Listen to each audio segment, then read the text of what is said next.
नमस्कार सभी लोगों को, उत्कर्ष क्लासेस में आप सब लोगों का स्वागत है। तो देखिए, पृथ्वी की आंतरिक संरचना के बारे में हम जान रहे थे और पृथ्वी की आंतरिक संरचना के बारे में मैंने बताया था कि किस प्रकार भूकंपीय तरंगों की सहायता से आंतरिक संरचना के बारे में पता चला।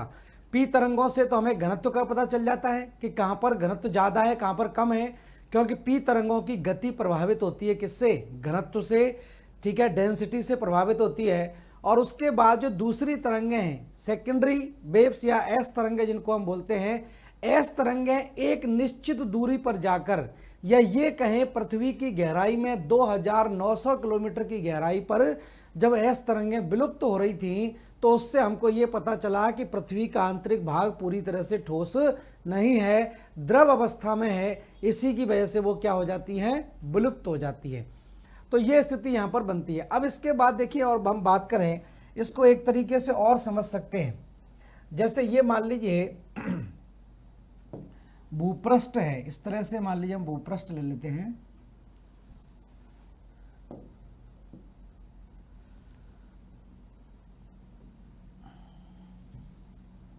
इस तरह से मान लीजिए पृथ्वी की आंतरिक संरचना, ठीक है। ये मान लीजिए इस तरह से ये स्थिति है।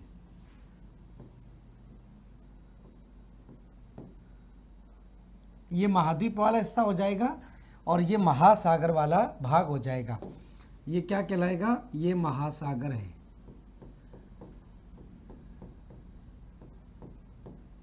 ठीक है। अब पृथ्वी के आंतरिक भाग में ये वाला हिस्सा जो होता है वो लगभग कितना होता है? 35 किलोमीटर तक।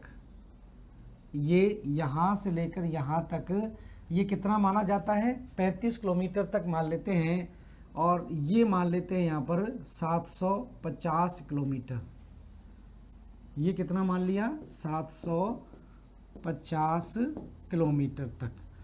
तो मैंने बताया कि भूकंपीय तरंगें कहाँ से मैक्सिमम कहाँ से रहती हैं? 750 किलोमीटर से ही रहती हैं, जैसे भूकंप की स्थिति बनती है ज्वालामुखी की।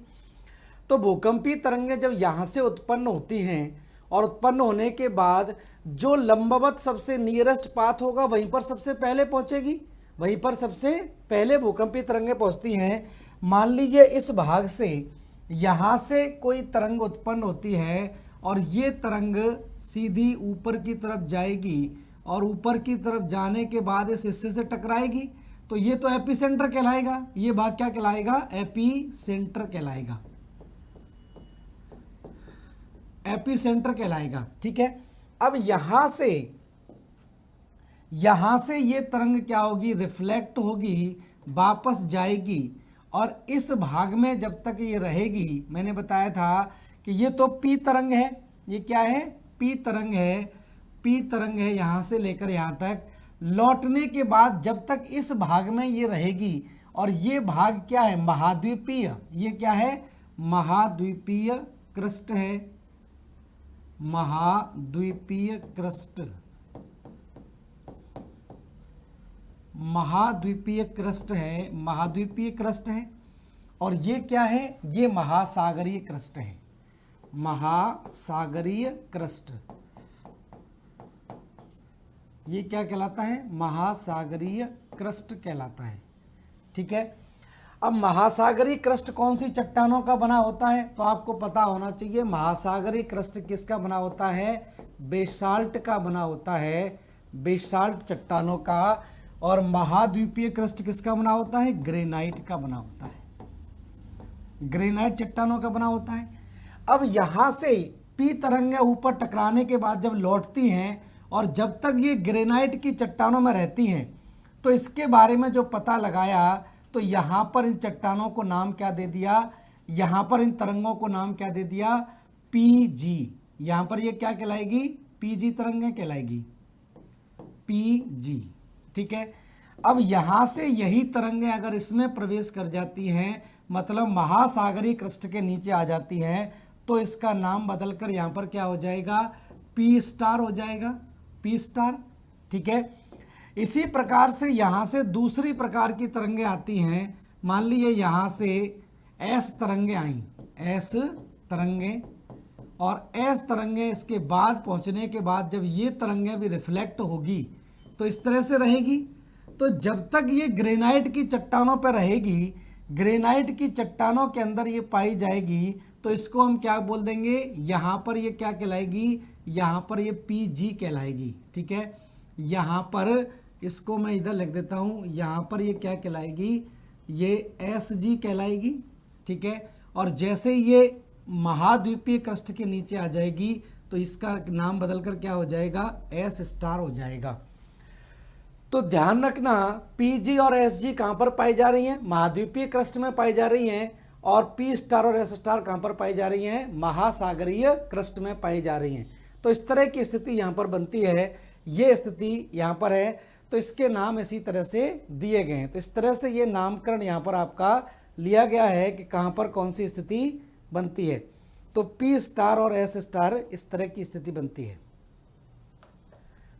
ठीक है, अब मान लीजिए यहाँ से भूकंपीय तरंगें उत्पन्न होती हैं, तो ये तो और जगह भी जाती हैं, इधर की तरफ अंदर की तरफ जैसे देखेंगे तो ये मान लीजिए यहाँ पर 2900 किलोमीटर है, 2900 किलोमीटर, और उसके बाद ये मान लीजिए 6374 किलोमीटर है, अंतरतम भाग है।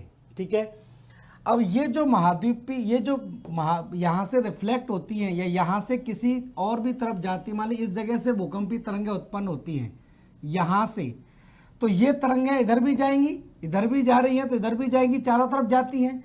और यहाँ से जब ये तरंगें इधर जाएगी तो जाहिर सी बात है ये तरंग तो क्या होगी, इस तरह से पूरा पार करते हुए चली जाएगी। ठीक है, लेकिन ये जो तरंग है दूसरी वाली S तरंग जो है, ये तरंग यहाँ पर आकर क्या हो गई, विलुप्त हो गई। S तरंग यहाँ पर क्या हो जाती है, विलुप्त हो जाती है, ये इधर की तरफ चलेगी। अब यहाँ से मान लीजिए इसकी स्पीड भी देख ली जाए, स्पीड के आधार पर भी देख सकते हैं। मान लीजिए यहाँ पर एक स्पीड है, यहाँ पर 2 है, यहाँ 3 है, 4 है, 5 है, 6 है, 7 है, 8 है, 9 है, 10 है, तो इधर की तरफ इसकी गति में वृद्धि भी हो रही है, क्योंकि अंदर की तरफ माध्यम क्या हो जाता है, ज़्यादा सघन होता चला जाता है। तो इस तरह से भी इनको समझ सकते हैं। तो मेरा ये समझाने का मतलब क्या था, PG SG और P स्टार S स्टार की स्थिति क्या है। P स्टार और S स्टार कहाँ पर हैं, महासागरीय क्रस्ट के नीचे हैं, बेसाल्ट चट्टानों में ये पहचानी गई। जबकि SG और PG कहाँ पर रहती है, महाद्वीपीय क्रस्ट के नीचे रिफ्लेक्ट करके दिखाई देती हैं। तो ये ध्यान रखना है, G इनका नाम ग्रेनाइट के कारण ही पड़ा है, ग्रेनाइट के कारण। तो PG और SG की खोज आपको मैंने पहले भी शायद बताया होगा, क्रोशिया में की गई थी। क्रोशिया की कुल्पा घाटी में एक भूकंप आया था 1909 में। 1909 में क्रोशिया शहर है, उसमें वहाँ पर एक घाटी पड़ती है, कुल्पा घाटी या कूपा घाटी इसको बोलते हैं। वहाँ पर भूकंप जब आया तो यहाँ पर जब इन तरंगों को खोजा गया तो इससे पता चला कि ये जो तरंगे हैं, ये इन तरंगों को एक अलग से नाम दे दिया जिसका नाम पड़ गया PG और SG। तो यहाँ पर ये पता लगाया कि ये जो तरंगे हैं, इन तरंगों की स्थिति क्या है कि P और S तरंगों के अलावा है, अलावा इनकी स्थिति थी, तो इसलिए इनका नाम PG और SG करके नाम रख दिया गया। ठीक है, तो किसने खोजा था, ये जेफरीज के द्वारा खोजा गया। तो पहले हम बात कर लेते हैं PG और SG, PG तथा SG तरंगे। ठीक है, तो PG और SG तरंगों की देखिए हम बात करें तो PG और SG तरंगें जो हैं, लिख लेना यहाँ पर, 1909 में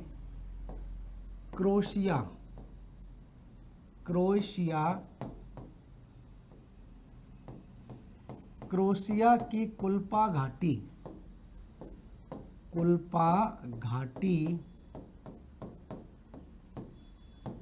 में आए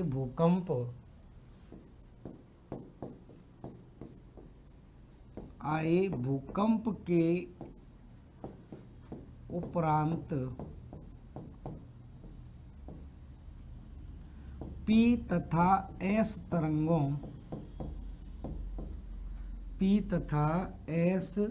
तरंगों के अलावा,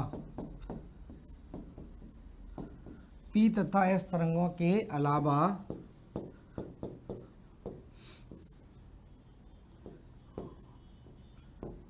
अलग प्रकार की तरंगें खोजी गईं। अलग प्रकार की तरंगें जेफरीज द्वारा खोजी गईं, जिसका नाम, या जो तरंगें खोजी गईं जो 2.7 घनत्व की ग्रेनाइट चट्टानों में पाई जाती हैं। ग्रेनाइट चट्टानों में पाई गई, इसलिए इनका नाम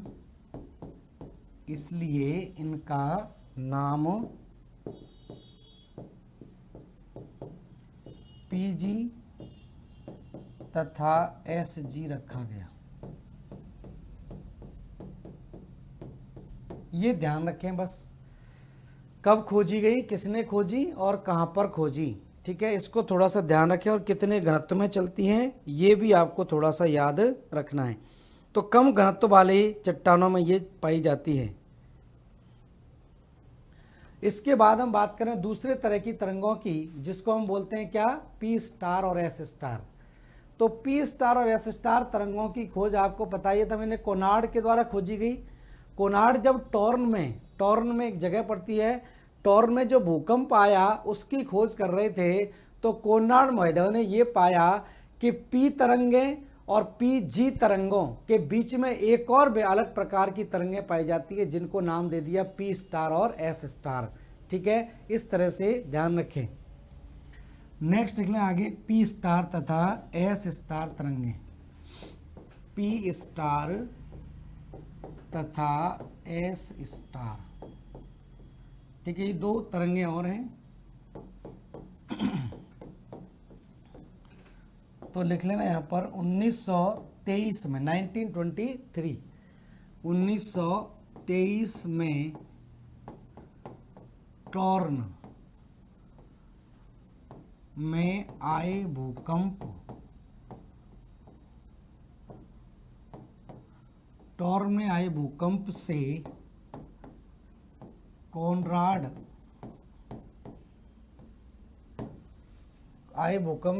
कोनराड महोदय ने P तथा PG एवं S तथा SG तरंगों के मध्य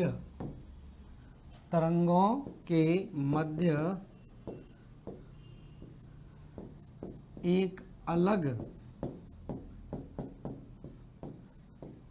प्रकार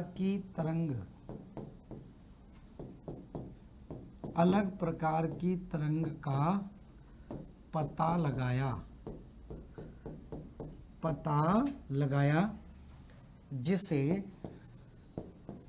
P स्टार S स्टार कहा गया है।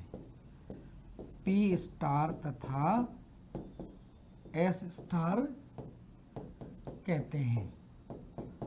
तो ध्यान रखें, इस तरह की स्थिति यहाँ पर रहती है P स्टार और S स्टार को लेकर। ठीक है, तो P और PG के बीच में एक और तरंग आ गई, जिसको हमने P स्टार ने दिया। S और SG के बीच में एक और तरंग आ गई, जिसको S स्टार नाम दे दिया गया। अब तीसरी एक और हम तरंग की बात कर लेते हैं। हमने P तरंगों की बात कर ली, हमने S तरंगों की बात कर ली। अब तीसरी तरंग है जिसको हम बोलते हैं L तरंगे। ठीक है, तो यहाँ पर हेडिंग डाल लें आप लोग, L तरंगे। L तरंगे, ठीक है। L तरंगे को नाम आपको पता ही है, किसने खोजकर्ता कौन था, HD लव। ठीक है, तो इसके नाम पर इसको क्या बोलते हैं, HD लव के नाम पर इन्हें लव तरंगे कहते हैं, लव तरंगे भी कहते हैं। तो ये लव तरंगे भी कहलाती हैं, नाम ध्यान रखें, ठीक है। दूसरा, ये कैसी तरंगे हैं? धरातलीय तरंगे हैं, धरातलीय। अप्रत्यक्ष तरंगे हैं, अप्रत्यक्ष तरंगे हैं, अप्रत्यक्ष तरंगे भी कहलाती हैं, ठीक है, अप्रत्यक्ष तरंगे कहलाती हैं। और एक और चीज ध्यान रखें, ये तरंगे कैसी हैं? विनाशकारी तरंगे भी कहलाती हैं, विनाशकारी तरंगे,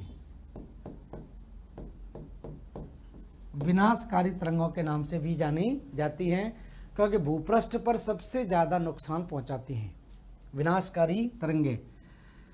इसके अलावा इनकी स्पीड जो होती है, गति जो होती है, ध्यान रखना कैसे होती है, 2 से 3 किलोमीटर प्रति सेकंड की गति से चलती हैं, तो सबसे धीमी गति से चलती हैं। और ये तरंगे ध्यान रखना लहरदार, मान लीजिए तरंगों की स्थिति कैसी होती है, ऐसे चलती हैं, ये लहरनुमा चलती हैं। लेकिन अगर चट्टानें बहुत कठोर आ जाएं तो ये ध्यान रखना इस प्रकार से हो जाती है, इस प्रकार से भी हो जाएगी। इसी कारण ध्यान रखना यहाँ तक तो इनको एल तरंगे बोल देते हैं। अगर ये इस तरह से रिले इस तरह से चलने लगती हैं तो ये फिर आर तरंगे कहलाती हैं। कैसे कहलाती हैं? आर तरंगे।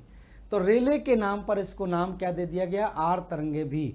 तो एल तरंगे ही अगर कठोर चट्टानों में प्रवाहित होती हैं तो इन तरंगों की जो आवृत्ति है वो इस तरह से हो जाती है, इसलिए इनको आर तरंगे या रेले तरंगे के नाम से भी जाना जाता है, रेले तरंगे। रेले तरंगे भी इनको बोल देते हैं।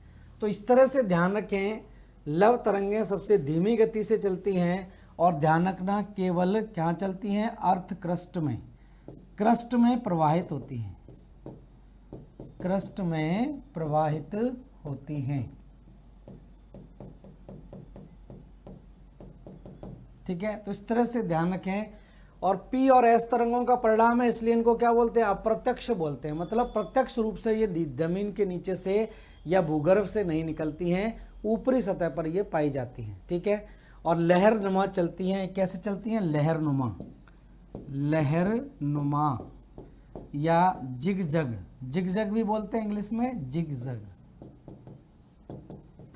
तो जिगजैग इनकी गति होती है, इस तरह से ध्यान रखें। तो ये 3 प्रकार की तरंगे हो गई। कैसी हो गई? 3 प्रकार की तरंगे हो गई।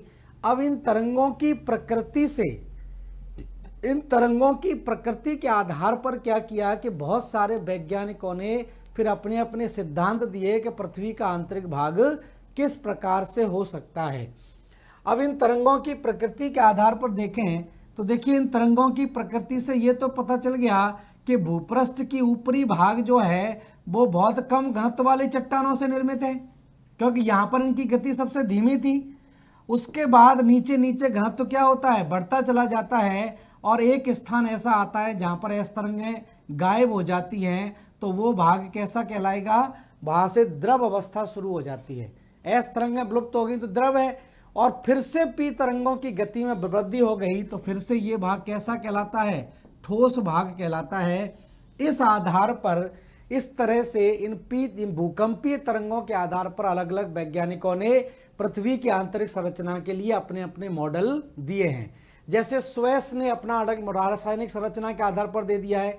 इसी तरह से आप देखेंगे डॉली का मत आपका आता है, होम्स का मत आता है, और इन सारे के सारे मतों को मिलाकर एक आधुनिक मत आता है, तो फिर इसकी पूरी की पूरी सही स्ट्रक्चर आपका आ जाता है, असली संरचना यहाँ पर दिखाई देती है, ठीक है। तो अब हम बात करेंगे अलग अलग मत, ठीक है। तो यहां पर मैं लिख देता हूं, पृथ्वी की आंतरिक संरचना से संबंधित, पृथ्वी की आंतरिक संरचना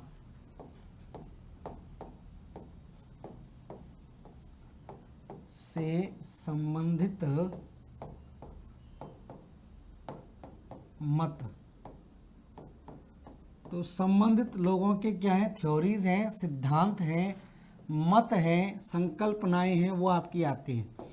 तो सबसे पहले हम बात करेंगे स्वेस। स्वेस के अनुसार अब स्वेस ने क्या किया है कि स्वेस ने रासायनिक संरचना के आधार पर पृथ्वी के आंतरिक संरचना का वर्णन किया है। रासायनिक संरचना के आधार पर, ठीक है। अब रासायनिक संरचना के आधार पर इसने क्या किया, ठीक है, ध्यान रखें, किसके आधार पर, रासायनिक संरचना के आधार पर। रासायनिक संरचना के आधार पर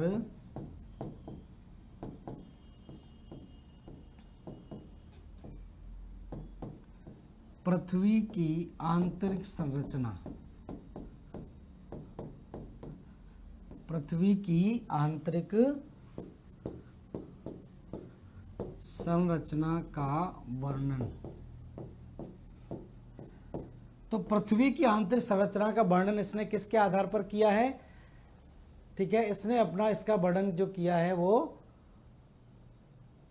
ठीक है, तो रासायनिक संरचना के आधार पर। तो सिंपल सी बात अगर यहां पर देखा जाए तो इसने क्या किया कि सारे के सारे विद्वानों ने, चाहे वो स्वेस हो, जेफरीज हो, कॉनराड हो या आपका होम्स हो, सारे के सारे विद्वानों ने जो अपने अपने मत दिए हैं, उन्होंने ये माना है कि भूपृष्ठ में ऊपर परतदार चट्टानों की एक परत पाई जाती है।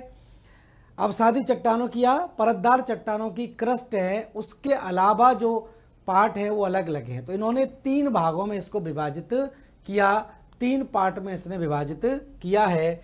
तो ध्यान रखना, ऊपर तो क्रस्ट आ जाएगा, क्रस्ट आ जाएगा, टेक्निकल टर्म क्रस्ट ही ध्यान रखना है आपको।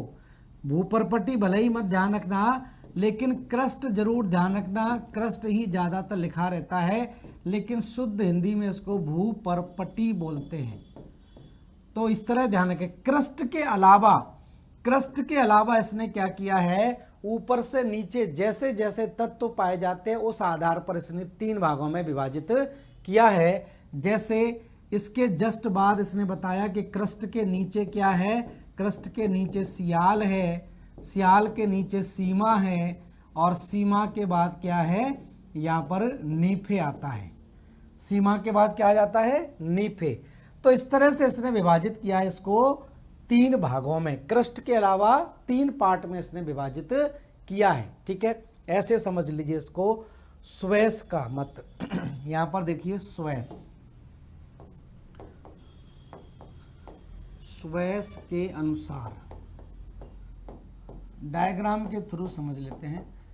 तो स्वेस के अनुसार पृथ्वी की जो आंतरिक संरचना है वो कुछ इस प्रकार की है। जैसे ये तो मान लीजिए भूपरपट्टी है, ये महासागर महाद्वीप वाली स्थिति हो जाएगी, और यहाँ पर ये पृथ्वी का आंतरिक भाग है, पृथ्वी का आंतरिक भाग। थोड़ा बड़ा बना देते हैं इसको।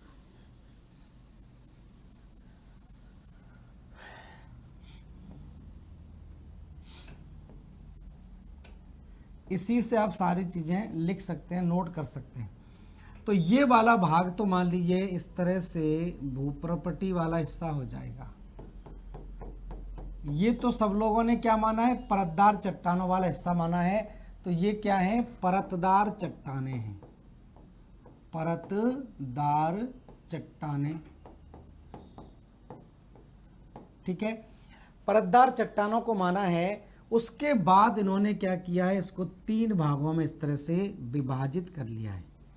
ये वाला भाग क्या कहलाता है, ये सियाल कहलाता है, ये सीमा कहलाता है, और अंतरतम भाग क्या कहलाएगा, नीफे कहलाएगा, ठीक है।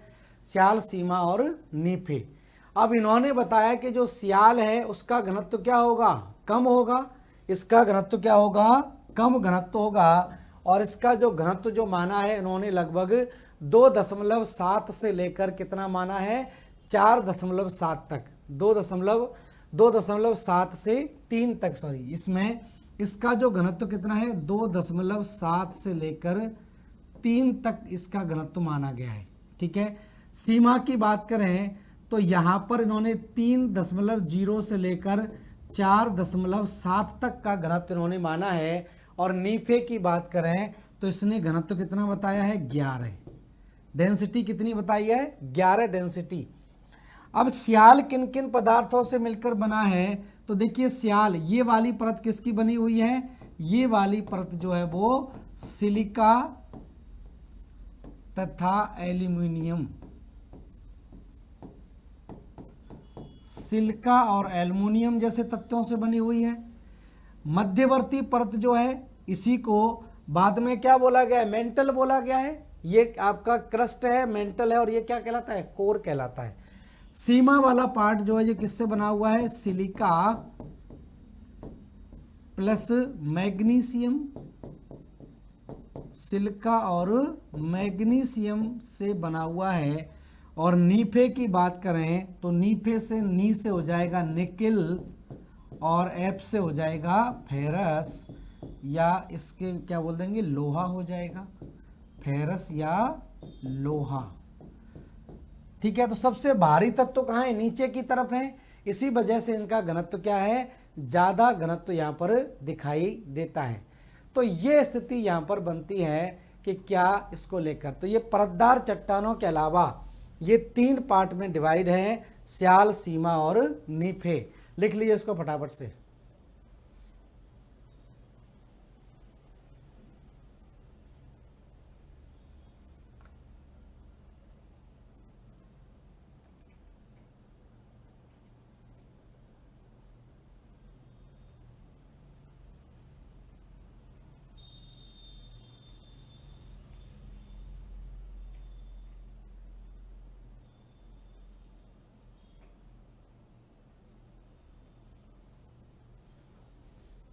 ठीक है, तो ये स्थिति इन्होंने मानी है, या इसको किलोमीटर में भी लिखना चाहते हैं तो लिख सकते हैं। ये 50 किलोमीटर तक इन्होंने माना है, तो ये वाला भाग जो है 50 से 300 किलोमीटर तक है, ये 2900 किलोमीटर तक है, और ये 6374 किलोमीटर तक माना गया है। तो इस प्रकार से आप इसको देख सकते हैं। तो ये ध्यान रखें, केवल किसका मत है, स्वेस के अनुसार। तो स्वेस ने क्या है कि परतदार चट्टानों के अलावा इसको 3 भागों में बांटा है, स्याल, सीमा और नीफे। स्याल, सीमा और नीफे 3 भागों में विभाजित किया है। ठीक है, ये आपको ध्यान रखना है, इस तरह की स्थिति बनती है। तो इसको बना लिए फटाफट, या स्क्रीनशॉट इसका ले लीजिए।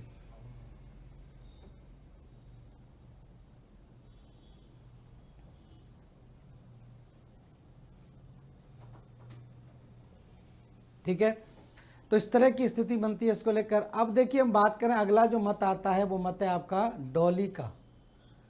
ठीक है, ये डाली का मत कहलाता है। तो नेक्स्ट देख लें, डाली के अनुसार दूसरा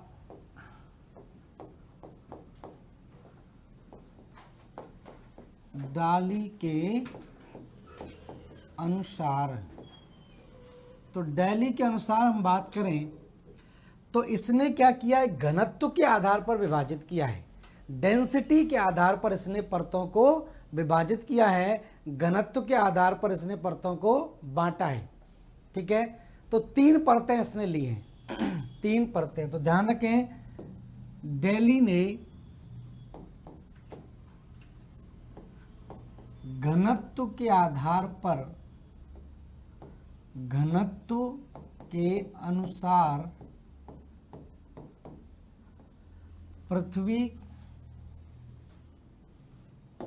घनत्व के अनुसार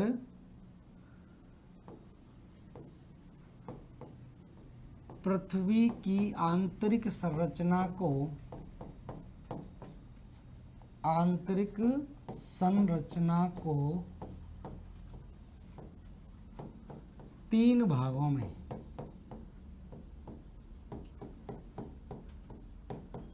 3 भागों में बांटा है।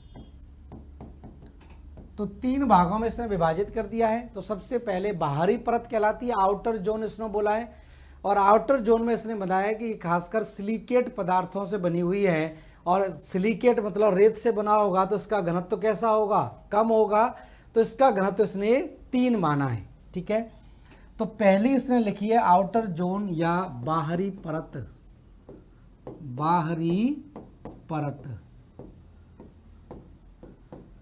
तो बाहरी परत में इसने बोला है कि ये किससे बनी है, सिलिकेट,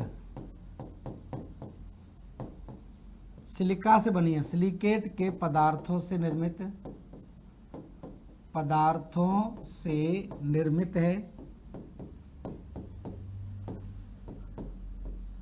ठीक है, दूसरी चीज सिलिकेट के पदार्थों से, दूसरी इसने इसके बात की है कि इसका जो घनत्व है सबसे कम है, कितना है, 3 है, 3.0 GCM3 ग्राम प्रति सेंटीमीटर क्यूब इसने घनत्व बताया है। और इसकी जो मोटाई जो बताई है वो आपकी कितनी है, लगभग 1600 किलोमीटर तक, 1600 किलोमीटर तक इसकी मोटाई के बारे में बात की है।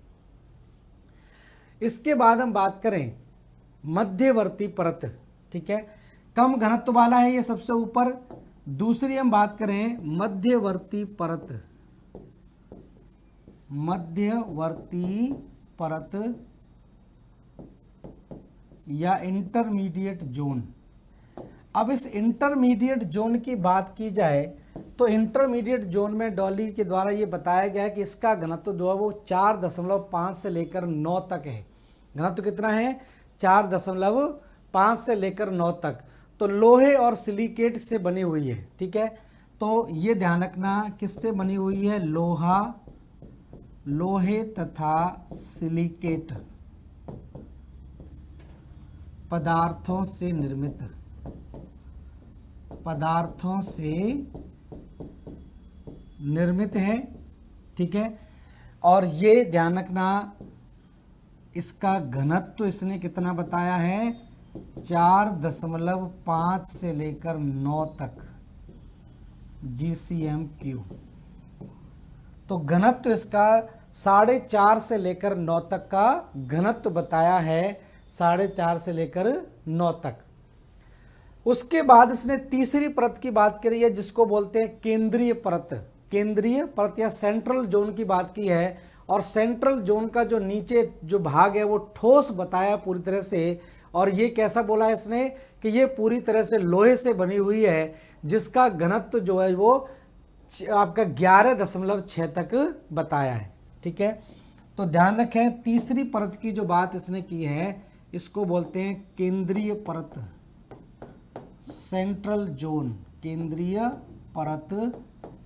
और ये लोहे, पूर्णतः लोहे से बनी है, पूर्णतः लोहे से निर्मित, लोहे से निर्मित है। और इसका घनत्व सर्वाधिक है, घनत्व सबसे ज्यादा है, 11.6 तक इसके घनत्व की बात की है। तो ये थोड़ा सा ध्यान रखें कि वैज्ञानिक ने क्या क्या बोला है। तो उसने भी 3 में विभाजित किया था और इसने भी 3 पार्ट में ही विभाजित किया है। ठीक है, अब इसके बाद हम बात करें सबसे इंपॉर्टेंट है होम्स का। एक और थोड़ा सा जान लेते हैं होम्स। होम्स ने भी अपना, होम्स के अनुसार, तो होम्स ने क्या कहा है कि जो ऊपरी भाग है, चट्टानों वाला भाग जो हमको दिखाई देता है जिसको क्रस्ट बोलते हैं, ये चट्टानों से निर्मित है। तो इसने इसको क्या बोल दिया, लिथोस्फीयर बोल दिया। लिथोस्फीयर इसको नाम दिया गया है। लिथोस्फीयर के नीचे चट्टानें क्या होती हैं कि नीचे नीचे जाते तापमान बढ़ जाता है। तो लिथोस्फीयर के नीचे जो चट्टानें आपकी पाई जाती हैं वो चट्टानें प्लास्टिक फॉर्म में पाई जाती हैं। मतलब तापमान इतना ज़्यादा होता है कि ना तो वो द्रव अवस्था में कन्वर्ट हुई हैं और ना ही ठोस अवस्था में, कमजोर या प्लास्टिक या मुलायम चट्टानें पाई जाती हैं। इसके कारण इसने नाम दे दिया उसको एस्थीनोस्फीयर नाम दे दिया गया है। उसके बाद जो चट्टानें पाई जाती है उसको मीजोस्फीयर, और मीजोस्फीयर के बाद वाला जो भाग है या जो केंद्रीय भाग है उसने इसको नाम दे दिया पायरोस्फीयर। तो इस तरह से इसका होम्स का क्लासिफिकेशन देखा जाए तो इसने क्या किया है, इसको एक तरह से 4 भागों में बांट दिया है। तो जो ऊपरी क्रस्ट सब परतदार चट्टानों की बोल रहे थे, तो परतदार चट्टानों को इसने क्या नाम दे दिया है, लिथोस्फीयर का नाम दे दिया है। लिथोस्फीयर की नाम बात आती है। तो होम्स के अनुसार देखिए, होम्स की यहाँ पर हम बात करें तो होम्स ने इसको विभाजित कर दिया है इस तरह से। एक डायग्राम के थ्रू थोड़ा समझ लेते हैं। देखिए यहाँ पर ऐसे समझ लेते हैं, होम्स का यहाँ लिख देता हूं मैं, होम्स के अनुसार। तो होम्स के अनुसार देखिए समझा जाए तो ऐसे समझ लेते हैं इसको। ये मान लीजिए पृथ्वी का आंतरिक भाग है,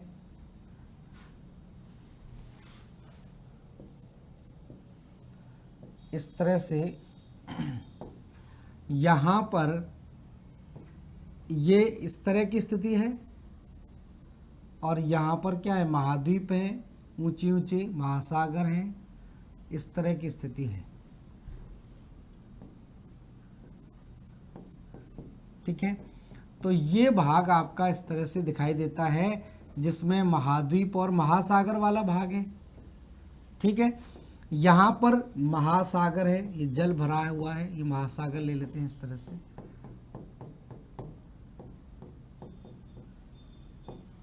ठीक है, अब ये स्थिति यहाँ पर बनती है, और उसके बाद इसको थोड़ा सा हम विभाजित कर लेते हैं। तो यहाँ पर लगभग मान लेते हैं 750 किलोमीटर, यहाँ तक हम मान लेते हैं 5150, और ये है 6374।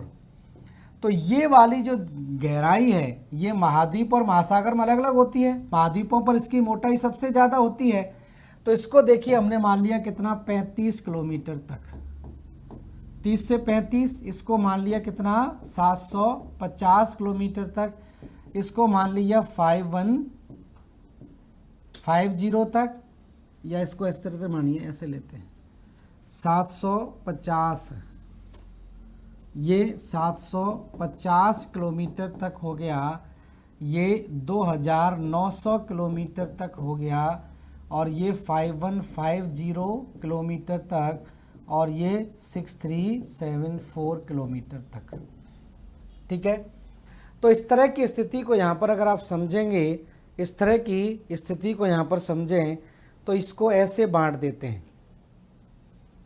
ये वाला जो भाग है, यहाँ पर आपको पता ही है कि 750 किलोमीटर के आसपास तापमान ज़्यादा तरंग का रूप ले लेता है। तो यहाँ से, इस भाग से लगातार क्या होता है, यहाँ से गर्म मैग्मा ऊपर उठता है, और गर्म मैग्मा ऊपर उठने के बाद इस भाग से टकराएगा, और टकराने के बाद फिर वापस आएगा। इस तरह से यहाँ पर क्या होता है, संचलन होता रहता है। इस तरह से लगातार इस तरह से गति यहाँ पर होती रहती है। तो इस भाग में मैग्मा इस तरह से संचरित करता रहता है। तो ये भाग किस में पाया जाएगा, प्लास्टिक फॉर्म में पाया जाएगा, और यही जब तोड़ के ऊपर आ जाता है तो ज्वालामुखी के रूप में दिखाई देता है। तो यहाँ पर ये क्या किया गया इसके द्वारा, तो इसने ये वाला जो भाग है, ये वाला जो भाग है, इसको क्या बोल दिया, लिथोस्फीयर बोल दिया, लिथोस्फीयर।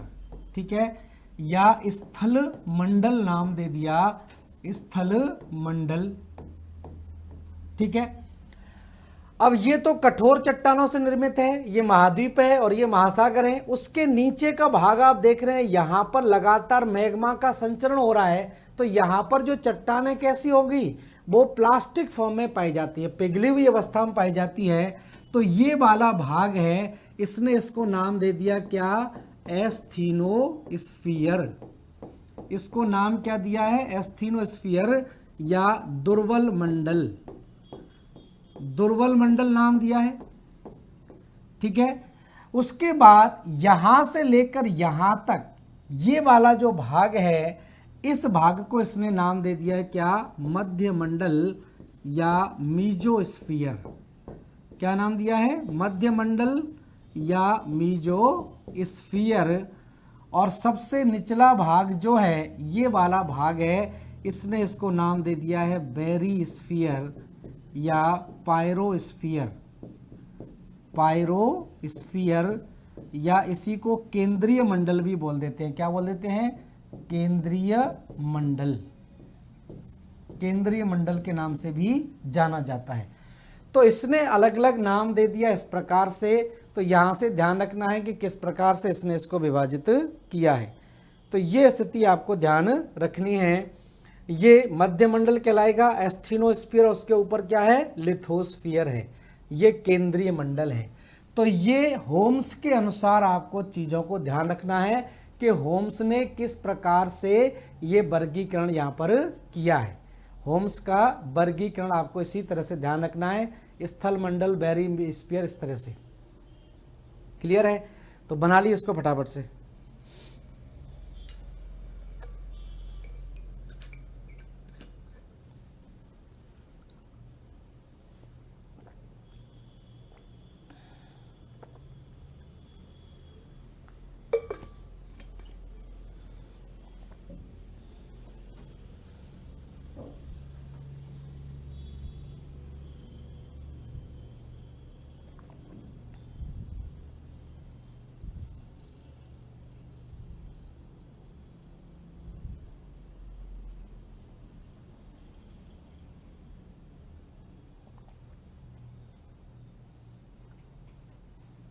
ठीक है।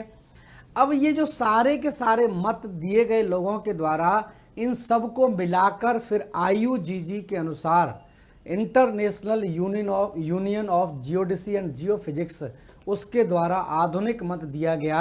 अब हम असली संरचना पर आ जाते हैं कि कहाँ पर कौन सी चट्टान आपकी, या किस तरह से इसको विभाजित किया है। ये तो इसी तरह से ध्यान रखने हैं।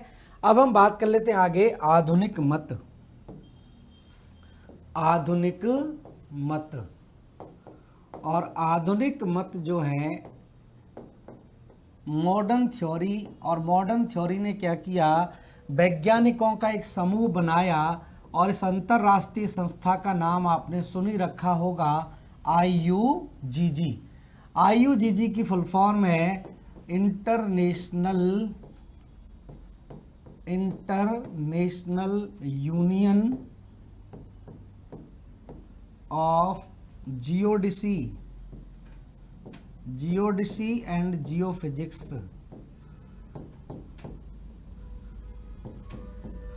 ठीक है, इसको हम बोलते हैं भूमापी। जियोडेसी माने होता है भूमापी विज्ञान, भूमापी तथा भूभौतिकी,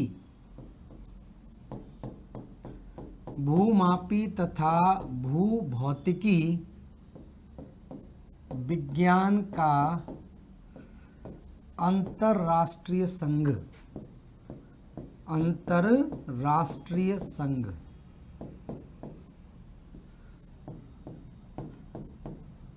ठीक है, तो जो IUGG है, IUGG ने नेक्स्ट लिख लेना,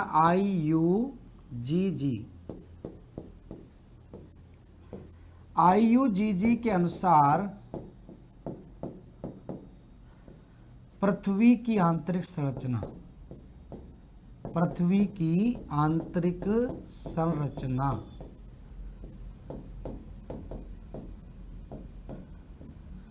तो IUGG के अनुसार पृथ्वी की आंतरिक संरचना किस प्रकार है उसको जान लेते हैं, और यही आपको ध्यान रखना है, यहीं से पूछा भी जाता है। ठीक है, और यह सब किसके आधार पर तय किया है, भूकंपीय तरंगों के आधार पर तय किया है। जहां से तरंगों की प्रकृति बदल जाती है, तरंगों की गति में परिवर्तन आ जाता है, उसी को हम क्या बोलते हैं, डिसकॉन्टिन्यूटी बोल देते हैं, या असंबद्धता। मान लीजिए भूकंपी तरंग एक निश्चित गति से चल रही हैं, अचानक से उनकी स्पीड में क्या हो गई, गति में परिवर्तन आ गया, तो उसी स्थान को क्या बोला गया, असंबद्धता बोला गया है। और ऐसा तो है नहीं कि एक पतली से एक लाइन खींची हो, बहुत बड़ा क्षेत्र होता है, और बहुत बड़े क्षेत्र में जब भूकंपी तरंगें डिस्टर्ब हो जाती हैं तो वहीं से इनके नाम पड़े हैं। जैसे ऊपर आप देखें, महाद्वीपीय क्रस्ट और महासागरीय क्रस्ट, मतलब ऊपरी क्रस्ट और निचली क्रस्ट को अलग करने के लिए PG और SG तरंगों का इस्तेमाल किया था हमने। तो PG और SG तरंगों की खोज किसने की थी, PG और SG तरंगों की जो खोज की गई थी उसे नाम पर, इसका नाम पर क्या पड़ गया, कोनार्ड के नाम पर दे दिया, क्योंकि कोनार्ड ने ही बताया था P स्टार S स्टार तरंगों के बारे में, तो उसी महोदय के नाम पर इसका नाम कोनार्ड असंबद्धता बोल देते हैं। तो इस तरह से इसको अलग अलग पार्ट में विभाजित किया गया है। तो देखिए कैसे समझ लेते हैं इसको। नेक्स्ट पेज पर हम आ जाते हैं आगे। एक डायग्राम बना लेते हैं बड़ा सा, जिससे आपको सारी चीजें क्लियर हो जाएंगी। तो देखिए एक डायग्राम मैं इस तरह से बना देता हूं, भूपृष्ठ का ये महाद्वीप वाला हिस्सा हो जाएगा, महासागर, इस तरह से ये महासागर हो गया।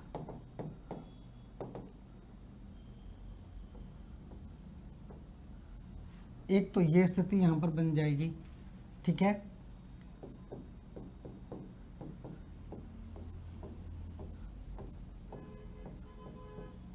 ठीक है, ऐसे ध्यान रखें इसको। उसके बाद एक यहां पर ये वाला भाग हो गया, इसको और इसको अलग करने वाला। उसके बाद यहां से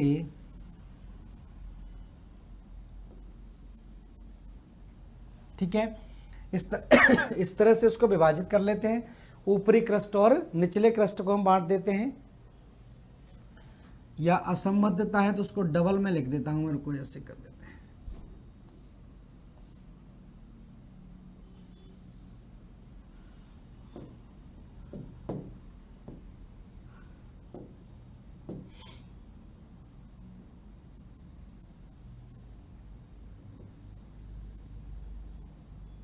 ठीक है, और उसके बाद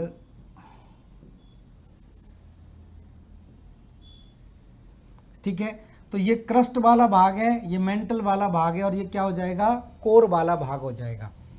तो देखिए इसी भाग की हम बात करें, संपूर्ण रूप से ये इसी तरह से है, ठीक है।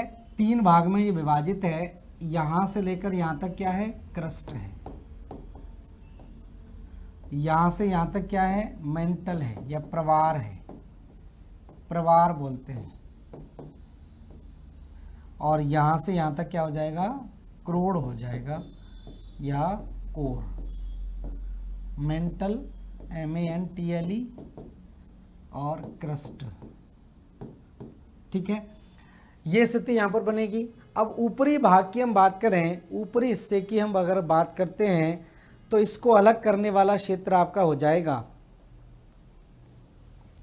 ये वाला जो पार्ट है, यहां पर जो घनत्व है, इस वाले भाग का घनत्व कितना था, 2.7 था।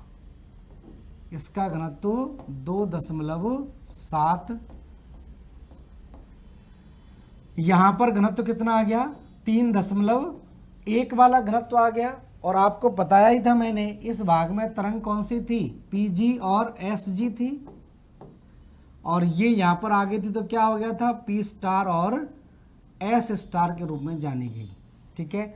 अब P* और S* के बारे में जो बात यहां पर बताई, इसको अलग करने वाली लाइन, तो ये किसने बताई थी, ये बताई थी कोनार्ड महोदय ने। तो इसको हम क्या बोल देंगे, कोनार्ड असंबद्धता बोल देंगे। एक ही नाम में लिख रहा हूं, कोनार्ड असंबद्धता। ऊपर मैं लिख देता हूं असंबद्धता, असंबद्धता कहा जाता है इसको, ठीक है। कोनार्ड असंबद्धता कहलाएगी। उसके बाद क्रस्ट को मेंटल से अलग करने के लिए एक और वैज्ञानिक आ गया, उसके नाम पर इसका नाम पड़ गया मोहोरोविक। मोहोरोविक असंबद्धता कहलाएगी, ठीक है। अब मेंटल में भी बीच में से एक भाग आपका और दिखाई देता है, ठीक है। जैसे ये भाग दिखाई दे रहा था, इस क्रस्ट को भी हम विभाजित कर सकते हैं। मैं यहां पर अपर क्रस्ट लिख देता हूं UC, और यहां लिख देता हूं लोअर क्रस्ट LC, ठीक है। LC समझ जाना लोअर क्रस्ट, और UC समझ जाना अपर क्रस्ट, UC और LC। इसी तरह से मेंटल की हम बात करें तो मेंटल में आपका ऊपरी मेंटल और निचला मेंटल कहलाएगा। तो यहां पर ये वाला भाग क्या कहलाएगा, ऊपरी मेंटल, और ये भाग क्या कहलाएगा, निचला मेंटल। पहले इसको एक ही मानकर चल रहे थे भाग के वैज्ञानिक, लेकिन मेंटल में भी ये देखा गया कि मेंटल का ऊपरी भाग और निचले भाग में घनत्व में काफी अंतर आ रहा है, और जब घनत्व में अंतर आएगा तो इसको अलग किया जाएगा, ठीक है। और अलग किसके द्वारा किया गया, और ये अलग किया गया किसके द्वारा, रैपिटी के द्वारा। तो इसको क्या बोल देंगे, रैपिटी असंबद्धता बोल देंगे। इसने बताया कि यहाँ का जो घनत्व है ये 4.5 से लेकर 5.5 है, लेकिन इसका घनत्व 5.5 से लेकर कितना हो जाता है, 7.5 हो जाता है। 7.5 के नाम से ये जाना जाता है। उसके बाद हम बात करें ये वाले पार्ट की, जो क्रस्ट को, मेंटल को क्रस्ट से अलग करता है, तो इसको नाम, एक और नाम वैज्ञानिक के नाम पर नाम दे दिया गया, जिसको हम बोलते हैं गुटेनबर्ग। गुटेनबर्ग असंबद्धता कहलाएगी। और गुटेनबर्ग असंबद्धता किसको अलग करती है, निचला मेंटल को। यहां पर ध्यान रखना, ये 2 भागों में फिर से विभाजित हो जाता है, 2 भागों में विभाजित हो जाता है। और ये 2 भाग कौन कौन से हो जाएंगे, इस भाग को हम बोलते हैं बाहरी क्रोड, आउटर क्रोड बोलते हैं, और इसको हम क्या बोल देते हैं, आंतरिक या अंतरतम, आंतरिक क्रोड कहलाती है। इसके बारे में सबसे पहले पता लगाया एक और भूवैज्ञानिक ने, जिसका नाम था लेहमैन। तो उसी के नाम पर इसका नाम क्या पड़ गया, लेहमैन असंबद्धता इसका नाम पड़ गया, लेहमैन असंबद्धता इसका नाम पड़ा है। ठीक है, इस तरह से इसको थोड़ा सा ध्यान रखना है। और बात आती है किलोमीटर की, तो ध्यान रखना इसको कितना माना इन्होंने, 90 किलोमीटर तक माना है। ठीक है, यहाँ की बात आती है तो ये कितना है, 2900 किलोमीटर तक है। ये कितना है, 5150 किलोमीटर तक है, 5150, सॉरी इसको यहाँ से हटाओ, ये 750 किलोमीटर तक है। ये वाला भाग जो है, इसकी हम बात करें, लोअर मेंटल है, ये आपका 2900 किलोमीटर तक है। कितना, 2900 किलोमीटर। फिर क्रोड शुरू हो जाता है। क्रोड का जो बीच वाला भाग है ये 5150 किलोमीटर तक है, और ये का आपका कितना है, 6374 किलोमीटर तक है। इस तरह से इसको ध्यान रखना है। तो यही स्थिति आपकी बनती है। और ये असंबद्धताएं जरूर ध्यान रखें, ये एग्जाम में पूछा भी जाता है। ठीक है, तो ये स्थिति बनती है यहाँ पर, आंतरिक क्रोड, बाहरी क्रोड, ऊपरी मेंटल, निचला मेंटल। एक और मैं इसको सिंपल तरीके से देखिए बता दूं, यहाँ पर इसको इससे याद रखें। देखो ये तो मान लीजिए ऊपरी भूपृष्ठ वाला भाग हो गया। इसको देखिए, असंबद्धताओं को मैं अलग से लिख दे रहा हूँ क्योंकि आपको याद रखनी है लंबे समय तक। ये यहीं से प्रश्न आपका सुमेलित करने के लिए पूछा जाता है। ये ऊपरी सतह हो गई, महाद्वीप और महासागरों वाला भाग आपका यहाँ आ गया। ठीक है, उसके बाद ये वाला पार्ट आपका हो गया लगभग 90 किलोमीटर तक। ठीक है, उसके बाद ये वाला पार्ट हो गया 2900 किलोमीटर तक, और ये वाला भाग हो गया 63। पहले तो 3 चीज़ें ध्यान रखें। क्रस्ट वाला पार्ट यहाँ से लेकर यहाँ तक, पहली चीज़ तो इसको हम कितना मानते हैं, कहीं कहीं 30 लिखा रहता है, कहीं 35 लिखा रहता है, 30 से 35 किलोमीटर तक। और ये कितना है, 90 किलोमीटर तक है। यहाँ तक कितना है, 2900 किलोमीटर तक है, और ये कितना है, 6374 किलोमीटर तक है। ठीक है, अब इनके बीच बीच में एक असंबद्धता यहाँ पर और दिखा दी गई, इसको अलग करता है। तो ये यहाँ पर कितना आ जाएगा, 750 किलोमीटर, और इसको भी बीच में से विभाजित कर दिया लेहमैन ने, तो ये कितना आ जाता है, 5150 किलोमीटर तक आ जाता है। ठीक है, अब तो क्लियर दिख रहा होगा।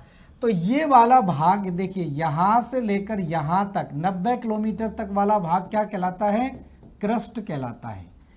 90 किलोमीटर से लेकर 2900 किलोमीटर तक क्या कहलाता है, मेंटल कहलाता है।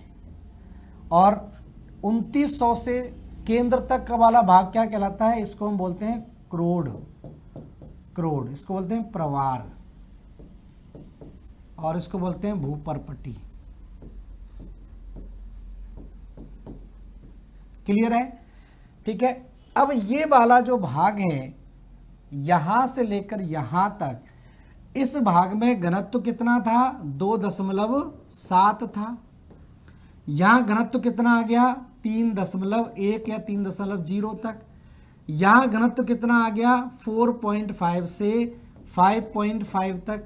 यहाँ घनत्व कितना आ गया 5.5 से 7.5 तक आ गया। यहाँ घनत्व कितना आ गया, यहाँ घनत्व कितना आ गया 8 से लेकर 11 तक आ गया। और यहाँ पर तरफ 11 से लेकर 13 तक घनत्व आ जाता है। ये स्थिति बनती है। इसी आधार पर इसको वैज्ञानिकों ने अलग कर दिया तो इसके नाम याद रखें। जैसे इसको अलग करता है ये वाला जो भाग है, जो ऊपरी क्रस्ट, ठीक है, इनके नाम भी मैं लिख देता हूं साथ साथ में। तो ध्यान रखना, ये क्या कहलाएगा, ऊपरी क्रस्ट कहलाएगा। ये क्या कहलाएगा, ऊपरी क्रस्ट कहलाएगा, अपर क्रस्ट। और ये क्या कहलाएगा, निचला क्रस्ट कहलाएगा, निचला क्रस्ट।